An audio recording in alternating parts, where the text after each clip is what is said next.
안녕하세요. 여러분은 세탁소를 자주 이용하시나요? 예전에는 동네에서 자주 보였었죠. 바뀌는 옷을 멋지게 주름 잡거나 관리하러도 다니고, 세탁기로 빨래하기 어려운 옷들을 드라이 클리닝 맡기러도 가죠. 예쁘고 멋있는 코트부터 화려하고 따뜻한 털이 뒤덮인 모피까지 정말 다양한 옷들을 맡기고는 합니다. 특히 예전에는 계절이 바뀔 때면 아이들이 입고 있던 교복 마이들이 줄줄이 들어오기도 했어요. 그럴 때면 아, 이제 동복이 끝났구나. 이제 여름이구나 하고 계절을 느낄 수도 있었죠. 또 몇몇 세탁소에서는 수선까지 해주고는 했어요. 단추가 떨어지거나 길이의 수정이 필요할 때 세탁소에 들르면 마치 재단사라도 된 것처럼 수선을 도와주고는 했죠. 특히 인상 깊은 손님도 있었어요. 그 당시 아주 젊은 청년이었는데요. 1년에 두세 번 정도는 정장 재킷의 단추를 수선하기 위해서 왔어요. 왜 매번 똑같은 정장의 단추를 다시 달려고 오나 너무 궁금해서 물어본 적이 있었는데요. 알고 보니 그 정장은 오래전 아버지께서 입으셨던 옷이라고 하더라고요. 한때 아버지께서 열심히 돈을 모아서 무척 품질이 좋은 정장을 핸드메이드로 맞추셨다고 하는데요. 너무 아끼던 옷이다 보니 중요한 날 한두 번 정도 입고 나중을 위해 아껴두셨다는군요. 그리고 이 청년이 성인이 되고 나서 아버지께서 돌아가시고 옷장을 정리하다 그 정장을 발견한 거예요. 어머니께 그러한 사연을 듣고 나니 차마 아버지의 애정이 가득 담긴 정장을 버릴 수가 없었다고 하더군요. 마침 자신도 취직 준비를 위해서 정장이 필요하던 차였고 슬쩍 걸쳐보니 몸에도 잘 맞았다고 해요. 그 후로는 마치 아버지에게 응원받는 듯한 마음으로 부적처럼 정장을 입고 다녔고 특히 중요한 면접이 있을 때마다 그 정장을 입고 참석했다고 해요. 취업은 누구에게나 힘든 일이고 세대가 거듭될수록 일자리를 찾기 쉽지 않다 보니 그 정장을 입을 일도 덩달아 많아졌죠. 긴장한 탓에 정장을 계속해서 열었다 닫았다 하고 정장 단추를 자꾸만 매만지게 되다 보니 자주 단추가 떨어지게 된 것이고요. 그 새로운 정장을 사입자니 뭔가 마음에 내키지 않아 오래된 아버지의 정장을 계속해서 단추를 다시 달고 다시 달면서 입었던 거예요. 그렇게 한 2년 정도 됐었나. 한동안 청년이 오지 않길래 이사라도 갔나 하는 생각을 하고 있었어요. 그런데 어느 날 그 청년이 가게로 들어오더라고요. 반갑게 인사를 하면서 그동안 잘 지냈냐고 인사를 나누는데 손에 웬 롤케이크를 하나 들고 와서 전해주더라고요. 이게 뭐냐고 물어봤더니 그동안 올 때마다 단추 예쁘게 달아주시고 가끔은 서비스라면서 공짜로 수선해 주셔서 너무 감사했다고 하네요. 그리고 덕분에 마침내 원하던 직장에 취직하게 됐다면서요. 좋은 직장에 들어가게 되면서 어머니와 함께 살던 오래되고 퀴퀴하던 집을 두고 회사 근처에 전세긴 하지만 말끔한 새 집도 구하게 됐다네요. 그래서 예전처럼 필요할 때마다 저희 세탁소를 들릴 수 없어 아쉽기는 하지만 그래도 언제든 수선할 일이 생기면 찾아오겠다고 인사를 하고 갔어요. 한창 어리게만 생각했던 청년이 이제는 번듯한 직장인이 되고 게다가 원하던 회사에 들어갔다고 하니 너무 축하할 일이었죠. 이제 동네에서도 오다 가다 마주치지 못해 아쉬움이 진하게 남지만 청년의 미래를 위해 내딛는 새로운 발걸음이니 저의 마음속 아쉬움은 뒤로 하고 청년의 미래를 응원해 주어야죠. 그날은 아내와 함께 저녁을 먹고 맛있는 롤케이크를 먹으며 이런저런 이야기를 나누었어요. 고마운 마음이 담겨서 그런지 여느 때보다 훨씬 맛이 좋더라고요. 저는 아내에게 수선 솜씨가 뛰어난 당신 덕분에 이런 고급빵도 먹어본다며 칭찬을 아끼지 않았어요. 아내는 비행기 태우지 말라며 부끄러워했지만 입은 활짝 웃고 있었죠. 그런데 정말 아내 기분 좋으라고만 하는 이야기가 아니에요. 제가 본 가장 수선 실력이 뛰어난 사람이거든요. 그 자그마한 손으로 얼마나 야무지게 실력을 뽐내는지 옆에서 보고 있으면 매번 감탄이 나올 정도예요. 미싱 솜씨는 물론이고 손바느질 솜씨도 엄청 야무졌어요. 눈대중은 또 얼마나 예리한지 손님들이 가져와서 제 키에 맞게 좀 잘라주세요 하면 이 정도면 되려나 하고 접어서 갖다 대면 기가 막히게 딱 맞아떨어지거든요. 그 광경을 보면 손님들도 아주머니 눈썰미가 보통이 아니라며 대단하다며 돌아갔죠. 누가 뭐라 해도 아내의 재단 솜씨는 1등이었어요. 동네에서 이사를 한 분들도 다시 찾아올 만큼 일품이었죠. 이렇게 솜씨 좋은 아내를 만나게 된 것도 세탁소 덕분이었어요. 제가 어릴 때부터 저희 부모님은 세탁소를 운영하셨어요. 그러다 보니 머리가 굵어지면서 저 역시 매번 세탁소를 들러 일을 돕고는 했어요. 그러다 보니 자연스럽게 세탁소 일은 제가 가장 잘하는 일이었고, 좋아하는 일이고, 할 줄 아는 일이었죠. 다른 꿈을 찾거나 고민할 것도 없이 제가 어릴 때부터 아는 것은 세탁 일이었어요. 고등학교 졸업하고 나서 본격적으로 부모님을 도와 일을 시작했고, 군대 다녀와서는 연로하시고 몸이 안 좋아지신 아버지 대신 어머니와 함께 세탁 일을 했죠. 물론 부모님에 비하면 저는 아직 생초짜였던 터라 아버지는 손마디가 아프고 무릎이 아프신데도 불구하고 항상 가게에 나와 계셨어요. 제가 태어나기도 전에 만들어진 듯한 오래되고 낡은 의자에 앉아 옆에서 제가 일을 제대로 하나 못하나 항상 지켜보셨죠. 사실 저에게는 그만한 스승도 없었어요. 같은 일을 수십 년 하신 분이 옆에서 딱 붙어 가르쳐 주시니 제 실력이 어디 도망갈 수도 없었죠. 오랜 세탁 경력으로 실력이 출중한 장인에게 직접 배웠으니 저도 기본기부터 일 하나는 제대로 배웠다고 할 수 있죠. 그때 당시 저희 가게는 세탁일만 했어요. 저희 어머니는 바느질이나 수선 쪽은 영 손재주가 없으셨거든요. 그래서 저희 가게 바로 옆에는 이모가 수선집을 운영하고 있었어요. 제가 20대 중반쯤 이모는 가게에 일손이 부족해서 수선 일을 도와줄 사람을 구하게 되었죠. 그때 이모의 일을 도와주러 온 참한 아가씨가 있었는데 그게 바로 지금의 아내였어요. 처음 일하러 온 날부터 인사를 하러 갔는데 사람이 어찌나 곱던지 눈을 뗄 수가 없었죠. 하도 넋을 놓고 봐서 이모는 아이고 순영이 이 녀석아 아가씨 얼굴 닳겠다 닳겠어 하며 핀잔을 주기도 했어요. 저희 가게는 손님들에게 세탁물과 수선할 옷을 받아서 수선할 옷들과 그 내용을 이모네 가게로 가져다 주었어요. 가끔 수선집이라는 간판만 보고 바로 이모네 가게로 가는 사람들도 있지만 다들 겸사겸사 세탁물 맡기는 김에 우리 집에서 이거는 단추를 달아달라. 이것은 옆구리가 터졌다 하고 이야기를 하고 가셨어요. 원래는 어머니께서 수선할 옷을 가져다 주는 김에 이모랑 차도 마시고 수다도 떨기 위해서 자주 가셨는데요. 예쁜 아가씨가 일하러 온 다음부터는 어머니가 가시기 전에 제가 먼저 옷가지를 들고 수선집에 가고는 했어요. 하도 제가 티나게 수선집 문지방이 닳도록 들락거리자 이모는 가끔 일부러 과일이나 떡을 가져다 주라며 아가씨에게 시켜 세탁소로 보내기도 했죠. 그때 그 아가씨도 제가 싫은 것은 아니었는지 옷을 들고 갈 때면 항상 먼저 말을 걸어주고는 했어요. 오늘은 날씨가 좋다거나 이따 비가 온다고 들었다거나 라디오에서 무슨 노래가 나왔는데 좋아하는 노래라며 사소한 이야기들을 하면서 대화를 주고받고는 했죠.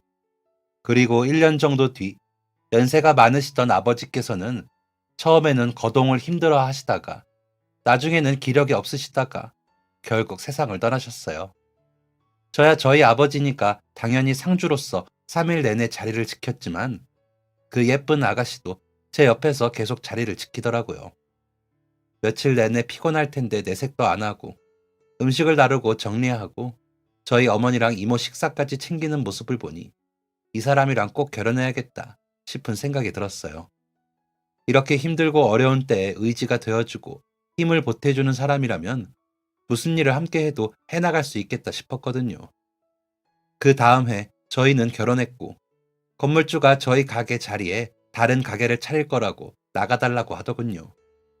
어머니께서는 이참에 잘 됐다며 자신도 이제 체력이 부족해 일하기 점점 힘들어진다고 이모와 함께 시골로 내려가 텃밭이나 일구며 살고 싶다고 하셨어요. 그리고 아버지와 운영하시던 가게를 정리하고 그 돈으로 저희가 살 집도 구하고 새로 일할 거리도 찾으라고 하셨죠. 주변의 시세가 워낙 오르다 보니 저희 수중에 있는 돈으로는 마땅한 곳을 찾기가 힘들었어요. 그러다가 정착하게 된 곳이 바로 지금까지 세탁소를 운영해왔던 이 동네예요. 도시에 있기는 하지만 비교적 조용하고 가게 주변에 주택들이 많아서 찾아올 손님도 많을 것 같더라고요. 아내와 함께 수선이 가능한 세탁소를 차리며 어렵고 힘든 일이 닥쳐도 우리 둘이 잘 이겨내며 헤쳐나가보자고 다짐했죠. 그 자리에는 아주 예전에 세탁소가 있었다고 하는데 왜인지 그 후로는 오랫동안 가게가 나가지 않았다고 해요. 동네에 세탁소가 없어서 주민들이 그동안 조금 멀리 있는 곳까지 다녔다고 하더라고요. 작은 동네지만 그래도 찾아주는 분들이 많아서 매출은 그럭저럭 나쁘지 않았어요. 저희 두 사람이 함께 하기에는 부족함이 없었죠. 저희는 집을 따로 얻는 대신 가게 뒤쪽 공간을 개조했어요. 방을 만들고 부엌을 설계하고 싱크대를 설치했죠. 방에는 텔레비전도 놓고 그래도 가게와 생활 공간이 분리되도록 가벽도 세웠어요. 어차피 앞쪽에는 옷들과 기계들 때문에 이 뒤쪽에 이런 공간이 있는지 잘 모르는 분들이 많았죠. 아침에 눈을 뜨면 바로 출근을 할 수 있다는 것이 가장 큰 장점이었어요. 덕분에 저희 부부는 비가 오나 눈이 오나 밖에 아무리 태풍이 불어 바람이 강해도 한 번도 가게 문을 늦게 여는 법이 없었죠. 이 비밀을 잘 모르는 사람들은 저희 부부가 굉장히 성실하고 부지런하다고 생각했지만 사실은 가게 뒤편에 이런 비밀이 있었어요. 나중에 알게 되었다면 깜짝 놀랐을지도 모르겠네요. 세탁소는 항상 그 자리에 옷만 가져오고 가져가고 별로 특별한 것이 없다고 생각하시기도 해요. 매일 똑같은 작업과 일상이 반복된다고 생각하시기도 하죠. 하지만 생각보다 세탁소는 아주 다채로운 곳이에요. 특히 하루에도 몇 번이나 다양한 사연들이 오고 가는 곳이죠.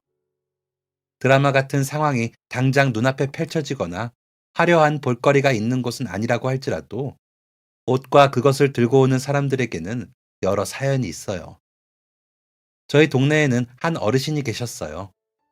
아내와 사이가 무척이나 좋았다고 하던 분이었는데 아내가 돌아가신 후 집에서 잘 나오지 않으신다고 하더라고요. 하지만 그런 할아버님에게도 변화가 생겼어요. 어느 날 할아버지께서 여자아이 교복과 젊은 여자가 입을 법한 코트와 정장을 들고 오시더라고요. 워낙 외출이 잦은 분이 아니셨던 터라 저도 가끔 이야기만 들었지 실제로 뵙는 것은 처음이었어요. 할아버님께서는 깔끔하게 잘 부탁한다며 옷을 맡기고 가셨죠. 그 후로 꽤 자주 할아버지께서는 교복이나 코트, 정장, 스커트 등을 가지고 세탁소에 방문했어요. 그리고 날이 갈수록 얼굴의 표정도 좋아지셨죠.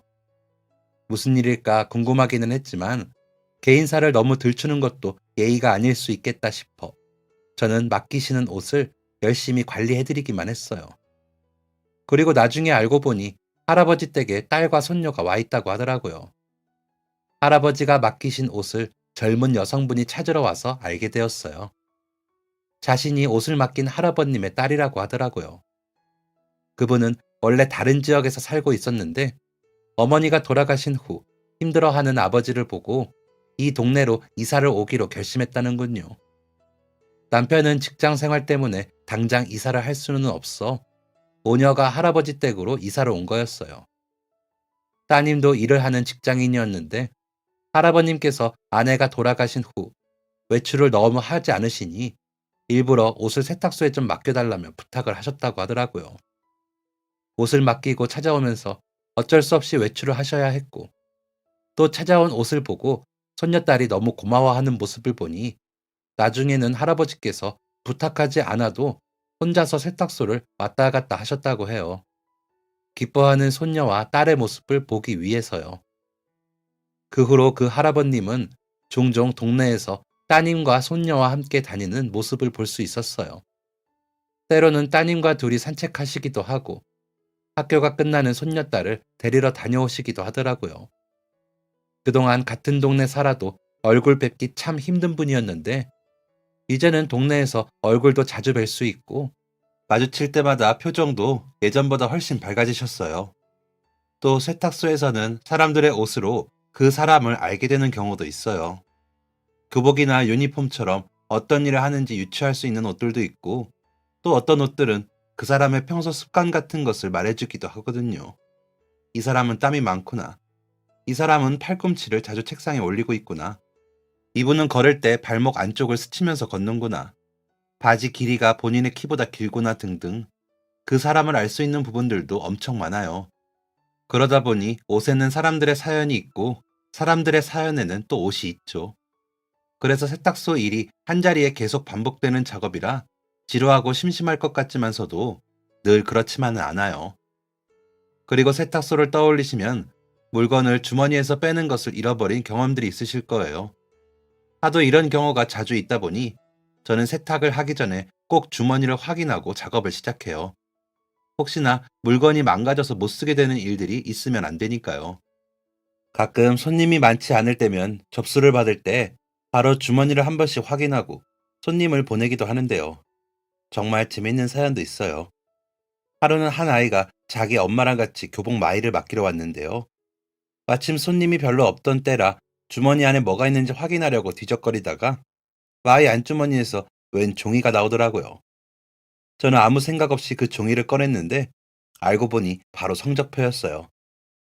성적이 잘 나오지 못해서 혼날까봐 교복 마이에 숨겨둔 채 어머니한테는 성적표가 안 나왔다고 거짓말을 했다고 하는데요. 거기 넣어둔 것을 그만 깜빡하고 어머니랑 같이 옷을 맡기러 온 거죠. 그 종이가 나오자마자 학생의 얼굴은 사색이 되고 어머니도 그걸 보자마자 얼굴이 불그락 푸르락해지더니 야무지게 등짝을 한 대 쫙 때리고는 너 이 녀석 학교에서 뭐가 고장나서 성적표 이번에 안 나온다더니 너 이러면서 소리를 치시는데 아이고 그 학생과 어머니에게는 너무나 당혹스럽고 큰일 난 사건이었겠지만 그것을 보는 제 입장에서는 황당하고 웃음이 나더라고요. 결국 성적표는 어머니 손에 쥐어지게 되고 아마 집에 가서 더 혼나지 않았을까 싶네요. 주머니에서 무엇인가를 발견하는 중에는 엄청나게 큰 사건도 있었어요. 몇 년 전 매우 무더운 여름이었죠. 날이 너무도 더워서 고생이었는데 가게 처음 시작할 때부터 샀던 에어컨이 너무 오래되어서 그만 운명을 달리하고 말았어요. 버튼을 눌러도 켜질 듯 하다가 금세 꺼지고를 반복하더라고요.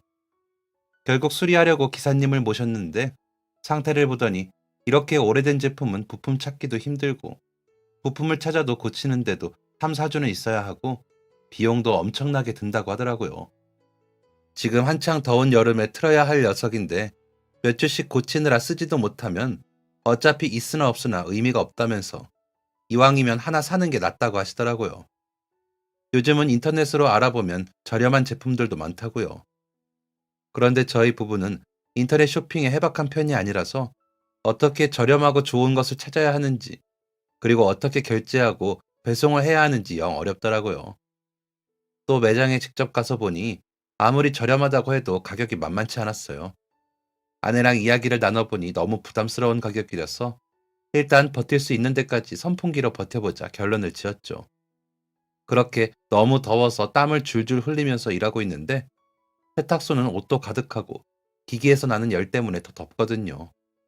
제가 웬만하면 평소 잘 입지도 않는 반바지까지 입었으니 말 다 한 거죠. 그때 마침 나이가 지긋한 신사분께서 양복 몇 벌을 드라이 클리닝 맡기신다고 부탁하시더라고요. 날도 너무 덥고 가게 안도 더운데 손님들 오래 계시게 하면 다들 힘드니까 최대한 빨리 보내드리려고 성함이랑 연락처만 받고 얼른 보내드렸어요. 그날은 앞서 밀린 세탁물들도 많아서 빨리빨리 일하고 나니 거의 저녁이 되었더라고요. 그제야 낮에 오신 신사분의 정장을 드라이하기 위해서 손에 집었는데 주머니에서 뭔가 이상한 형태가 만져졌어요. 이게 뭔가 싶어서 속주머니를 뒤져보니 웬 두꺼운 봉투가 나오더라고요. 두툼하게 들어있는 봉투를 보니 5만 원권이 가득 들어있었어요.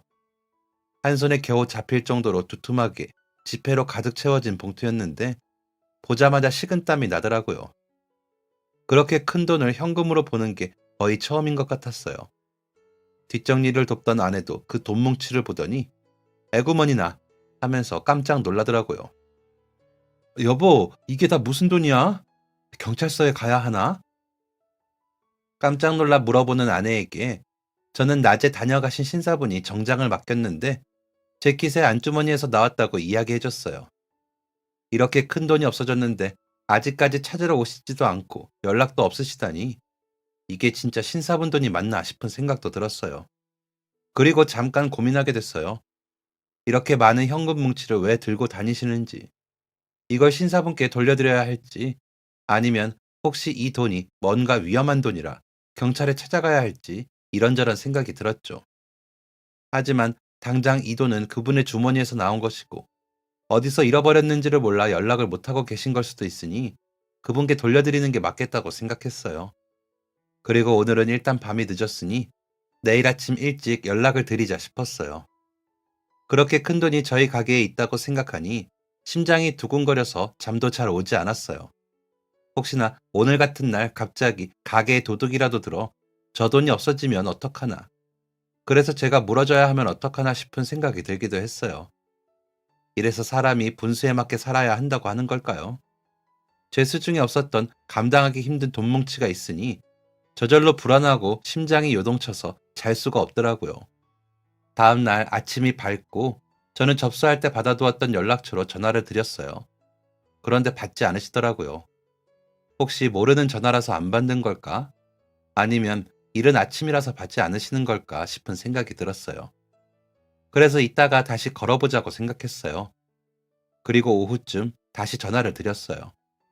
그랬더니 이번에는 느긋한 목소리의 신사분께서 여보세요? 라면서 전화를 받으셨어요. 예, 안녕하세요. 여기 세탁소인데요. 아, 드라이가 벌써 다 끝났나요? 아니요, 그게 아니라, 저, 어제 맡기신 정장 주머니에서 현금이 나왔습니다. 네? 아이쿠, 그거 찾느라 어제부터 씨름을 했는데, 거기 있었군요. 제가 이따 들려도 되겠습니까? 몇 시간 뒤 가게로 어제 신사분이 오셨어요. 돈을 잃어버린 줄 알고 엄청 많이 찾았다고 해요. 어디서 잃어버렸는지 기억도 나지 않아서 쓰레기통까지 다 뒤져보았다는군요. 글쎄, 제가 그 돈을 은행에 입금하기 전까지 잘 놔둬야지 하면서 제 사무실에 두었던 정장 주머니에 넣어둔 모양인데, 아니, 나이가 들어서 그런가. 어디에다 뒀는지 새까맣게 기억이 안 나더라고요.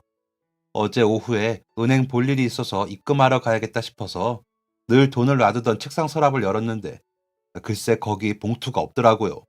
이제 진짜 큰일 났다.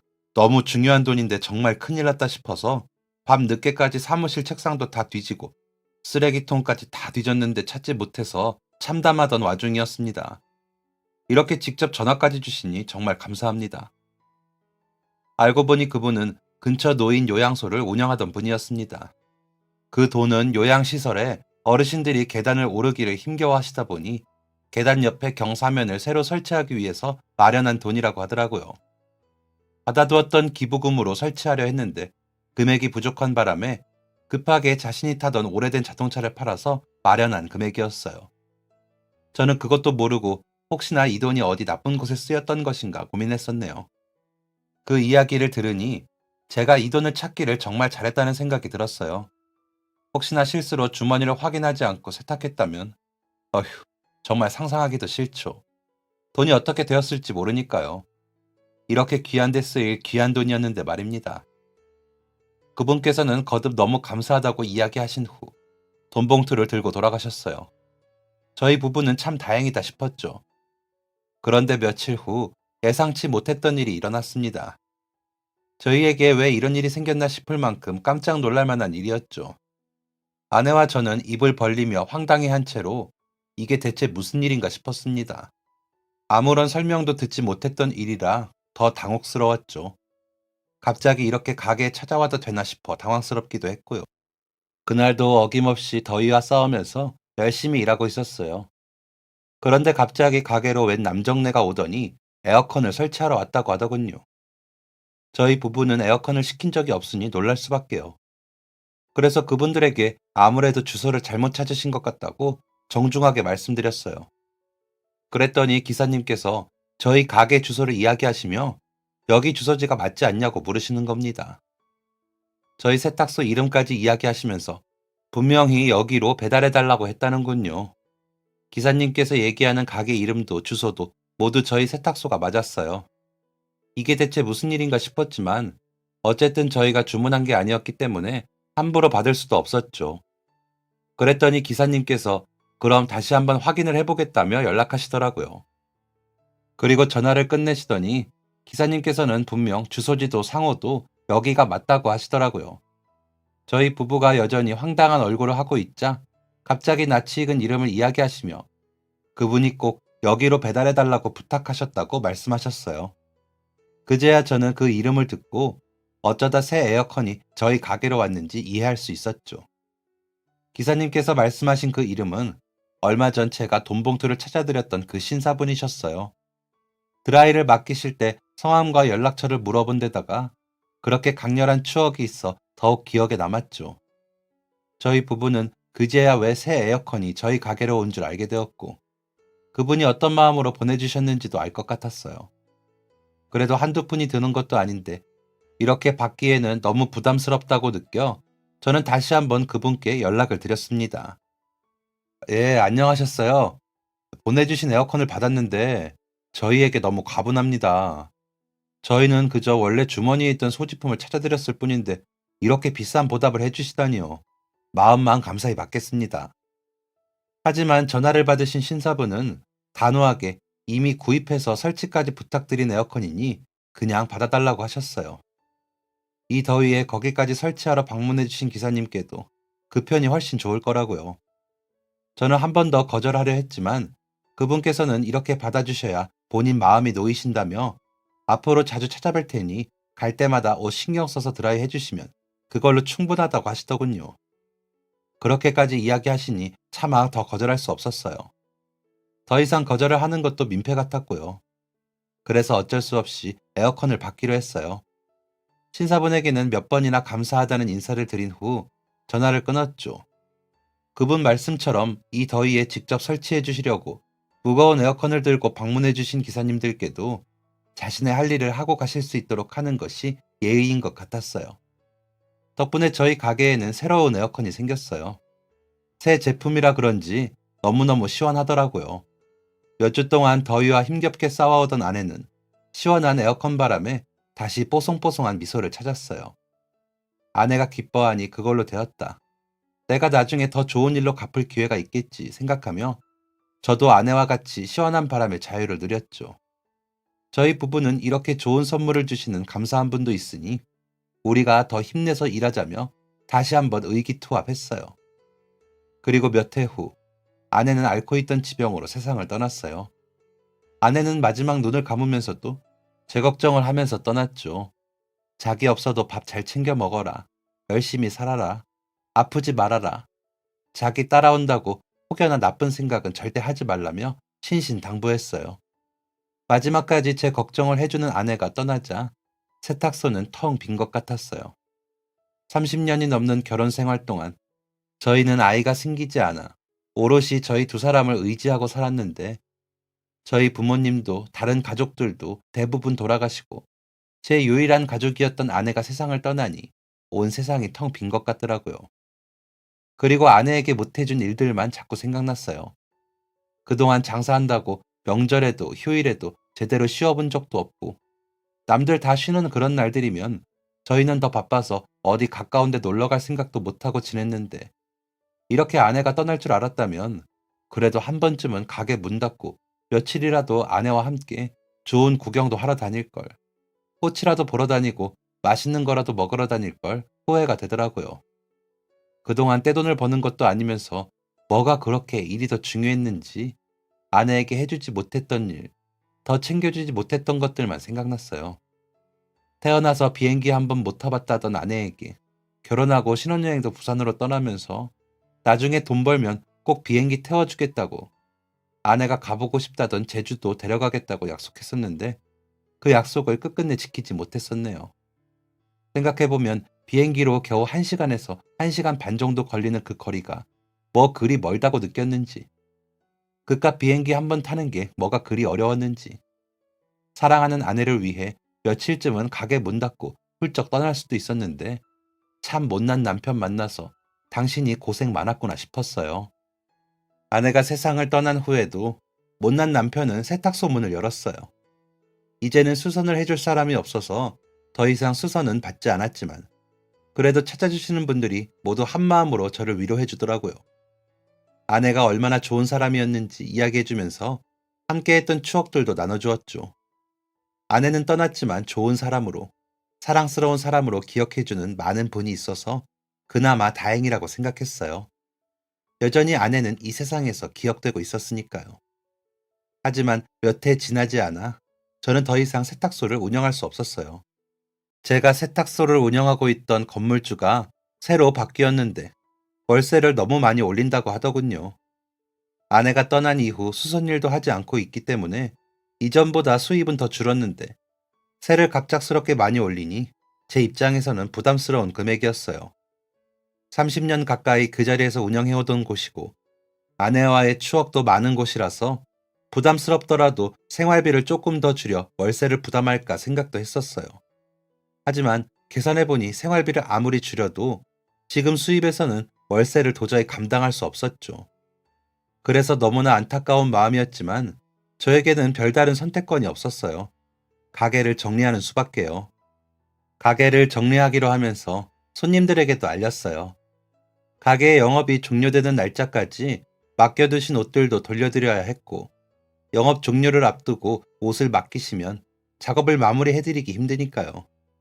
혹은 괜히 영업이 끝난 줄 모르고 찾았다가 헛걸음하게 될 수도 있기 때문에 미리 알려드리는 게 맞다고 생각했어요. 그래서 가게를 정리하기로 마음먹은 지 2주 정도 전부터 이제 가게는 더 이상 운영하지 않게 되었다고 손님분들께 알려드렸어요. 그리고 드디어 오랜 짐을 다 정리하고 마지막 날이 되었어요. 사용하던 에어컨은 비교적 새 상품이라서 근처 공부방 아이들을 위해서 기부했어요. 공부방 선생님들이 덕분에 아이들이 시원하게 공부할 수 있겠다며 너무 좋아하시더라고요. 아이들도 기뻐하면서 감사하다고 인사했어요. 그리고 마지막 밤을 정든 가게를 보며 쓸쓸하게 앉아있는데 동네 주민들이 가게로 찾아왔어요. 이 많은 분이 여기에 어쩐 일인가 싶어 봤더니 웬 케이크랑 선물 보따리들 그리고 봉투를 들고 오셨더라고요. 이게 다 뭡니까? 제가 물었더니 그분들께서 우리 세탁소가 마지막이라 준비한 선물이라며 내미시더라고요. 그동안 우리 세탁소를 이용하면서 너무 좋은 추억도 많았고 저희 부부가 항상 친절하고 다정하게 대해주셔서 힘들 때 힘을 얻은 적도 있고 따뜻하게 위로를 받은 적도 있다고요. 그리고 30년이라는 세월 동안 한 자리를 오래 지켜주신 덕분에 주변의 모든 게 빠르게 변하는 중에도 우리 세탁소만 보면 어릴 때의 추억도 오래 간직할 수 있어서 정말 뜻깊었다면서요. 저마다 저희와 특별한 추억이 있는 분들도 이야기를 해주셨어요. 깜빡하고 돈을 안 가지고 온 날 괜찮다며 그냥 가라고 해줬던 일이나 아이가 돌잔치를 앞두고 있어 정장을 맡긴다고 하니 돌려주실 때 아이 선물이라며 아기 신발을 주었던 일들. 학교에서 친구들에게 괴롭힘을 당하고 엉망이 된 채 집으로 가고 있는데 세탁소로 불러 교복을 말끔히 세탁해주고 돌려보내준 일 등 제 스스로도 잊고 있었던 소중한 기억을 하나씩 이야기해 주셨어요. 한 곳에서 이렇게 오랜 시간을 운영하는 게 쉽지 않은 일인데 그동안 눈이 오나 비가 오나 세탁소를 열어 자신들 옷을 멋지게 해줘서 고맙다며 마지막 선물로 십시일반하여 돈을 모았다고 하네요. 봉투를 열어보니 생각보다 큰 금액에 저는 뭐 이렇게 많이 준비했냐고 되려 울먹이며 말했습니다. 그동안 제가 한 일이라고는 우리 세탁소를 찾아온 분들에게 세탁을 해주고 드라이를 해주고 수선을 해드린 것뿐인데 그것이 이렇게 감사하다며 제게 이런 큰 선물을 주다니 몸둘 바를 모르겠더라고요. 그렇게 쓸쓸하게만 끝날 줄 알았던 우리 세탁소의 마지막 밤은 큰 감동과 오래도록 묵혀왔던 추억이 가득한 채 마무리되었어요. 그리고 저는 손님들이 모아준 돈으로 아내의 오랜 소원을 이뤄주기로 했어요. 아내의 영정 사진을 들고 그토록 타고 싶었던 비행기를 타기로 한 거죠. 이미 아내는 세상을 떠났지만 이렇게라도 아내의 소원을 들어주고 싶었어요. 처음으로 비행기를 예매하고 떨리는 마음으로 비행기에 올랐습니다. 하늘 위로 날아오를 때 조금 무섭기는 했지만 아내의 사진을 꼭 쥔 채 날아올랐어요. 그리고 아내가 그토록 가고 싶어 했던 제주의 땅을 밟았어요. 처음으로 가본 제주의 하늘은 무척이나 맑았고 바다는 투명해서 물 밑이 다 보일 정도였어요. 지나가는 분들이 보면 조금 정신이 이상한 사람처럼 보였으려나요? 아내의 사진을 들고 바다와 하늘을 빈틈없이 보여주며 이렇게라도 오랜 소원을 이루기를 바랐어요. 텔레비전에 나와서 먹고 싶다고 말했던 음식도 줄 서서 기다려 먹어보고 시장 구경도 해보고 얕은 오름을 걸으며 산도 구경했어요. 산, 바다, 하늘, 뭐 하나 놓치는 것이 있을까? 다리가 피곤하고 발이 부어도 아내의 사진을 들고 열심히 돌아다녔어요. 돌아다니며 구경해보니 바다는 맑고 하늘은 높고 들판은 푸르고 이 모든 아름다운 경관을 아내와 함께 봤다면 얼마나 더 좋았을까? 아쉬움이 많이 남았어요. 제가 봐도 이렇게나 예쁘고 좋은데 이곳에 오고 싶어 했던 아내가 와봤다면 얼마나 좋아했을까요? 부족한 남편 만나서 좋은 곳 구경도 못 해본 채 일만 하다 떠난 아내에게 미안해졌어요. 나중에 다시 만나게 되면 내가 잘못했다고, 못난 놈이었다고 싹싹 빌어야겠어요. 또 손님들께서 모아주신 돈으로는 다른 곳에도 사용했어요. 제가 여행을 다녀오고 제 마음대로 사용하기에는 너무 과분한 돈이었거든요. 손님들께서도 저를 위해 깊은 뜻을 담아 모아주셨으니 저도 좋은 곳에 사용하면 좋겠다고 생각했어요. 그래서 몇 년 전 저희 가게에 에어컨을 선물해 주신 신사분이 운영하는 요양원에 에어컨을 기증했어요. 원래는 기부금으로 드릴까, 다른 필요하신 것은 뭐 없으실까 고민했었는데 마침 요양원에 에어컨 몇 대가 고장난 상태라고 하더라고요. 그래서 제가 그때 받았던 것처럼 같은 마음으로 에어컨을 선물해 드렸죠. 손님들께서 모아주신 돈만으로는 조금 부족해서 가게를 정리하면서 남게 된 돈도 같이 보탰어요. 그때 에어컨을 받으면서도 언젠가 도움이 필요한 때 제가 힘이 되어주면 좋겠다고 생각했는데 이렇게 되돌려드릴 기회를 만나게 되었네요. 그리고 저는 여행에서 돌아와 요양원에서 지내고 있어요. 원래는 이제 가게 운영도 안 하겠다. 시간도 일손도 남아서 요양원을 다니면서 도움을 드릴 일이 있으면 도와드리려고 했죠. 그런데 세탁소를 정리하면서 당장 저는 집도 없는 상태였어요. 시설의 원장님께서는 이 이야기를 들으시더니 흔쾌히 시설에서 지내면서 일손을 도와주면 좋겠다고 하시더라고요. 그래서 괜히 혼자 살 집 구해서 외롭게 사느니 여러 사람이랑 함께 어울려 살면 좋겠다 싶었어요. 요양원에 들어가서 제가 하게 된 일은 큰 일들은 아니었어요. 대신 제가 잘하는 분야를 살린 일들을 주로 맡았죠. 옷이나 침구류를 세탁하고 다림질이 필요한 것들은 다림질도 했어요. 손세탁이 필요한 경우에는 그동안 제가 세탁소 운영하며 모아둔 지식을 동원해서 말끔하게 처리를 했죠. 그 외에도 어르신들이랑 산책할 때도 동행해드리고 말동무가 되어드리기도 했어요. 시간이 날 때면 글을 모르시는 분들을 위해서 한글도 알려드리고 눈이 침침해 자식이나 손주에게 편지 온 게 있어서 읽어달라고 하시면 기꺼이 달려가서 읽어드렸죠. 아마 저 혼자 있었다면 하루가 아주 길게 느껴졌을 거예요. 식사도 혼자 하는 일들이 많았을 것이고 온종일 무료하게 뭘 해야 하나 고민하며 의미 없이 보냈을 수 있겠죠. 하지만 이곳에서는 제가 할 일이 있어요. 거의 평생을 일해온 터라 일이 없다는 것이 오히려 불편한데 여기서는 그런 불편한 마음을 가질 필요가 없죠. 언제나 제가 해야 할 일이 있고 제가 찾아서 할 수 있는 일도 있으니까요. 담당 업무가 없을 때는 말벗이라도 되어드리고 책 읽기라도 도와드릴 수 있어요. 사회에서는 이제 60이 다 된 일자리에서 은퇴하는 연령이지만 여기서는 그래도 제가 좀 젊은 편에 속해요. 그러다 보니 언젠가부터 느껴보지 못했던 젊음을 여기서는 느낄 수 있는 것 같아요. 가끔 지나가도 보면 젊은 청년 하고 부르는 어르신들도 있거든요. 세탁소를 정리하고 나면 제가 살던 세상이 모두 무너질 거라고 생각했는데 막상 겪어보니 오히려 제2의 인생을 시작할 수 있는 계기가 되었어요. 세탁소가 문을 닫아 일자리는 잃었지만 그래도 그동안 제가 그리고 저희 아내가 그곳에서 많은 사람에게 무척이나 좋은 추억을 안겨주었다는 것을 다시금 깨닫게 되었죠. 처음으로 여행도 가보고 제가 할 수 있는 다른 일자리도 찾을 수 있었어요. 지금 이곳에서 지내면서 참 많은 것을 매일 깨닫고 있어요. 인생에서 늦을 때는 없다는 많은 사람들의 이야기를 매일 부딪히고 있거든요. 누군가에게는 60이라 이제 은퇴하면 내 앞에는 아무것도 남지 않겠다고 생각할 수 있어요. 저 역시 그렇게 생각했으니까요. 게다가 사랑하는 가족들까지 주변에 없다면 더더욱 미래에 대한 기대가 사라질 수 있어요. 하지만 여전히 누군가에게 60이란 나이는 아주 젊은 나이예요. 그리고 누군가는 60을 먹은 사람에게도 도움이 필요할 수 있죠. 그러니 혹시나 나이 때문에 무엇이든 늦었다고 생각한다면 주변을 둘러보고 내가 할 수 있는 아주 작은 일부터 찾아보세요. 누군가의 잃어버린 물건을 찾아주는 작은 친절이라도 나중에 어떻게 돌아올지 모르니까요. 모두 오늘 이 순간이 내 삶에서 가장 젊다는 것을 잊지 말고 지금 이 순간을 행복하고 의미 있게 보냈으면 좋겠어요. 지금까지 사연 들어주셔서 감사합니다. 사연이 재밌으셨다면 구독과 좋아요를 눌러주세요. 감사합니다. 안녕히 계세요.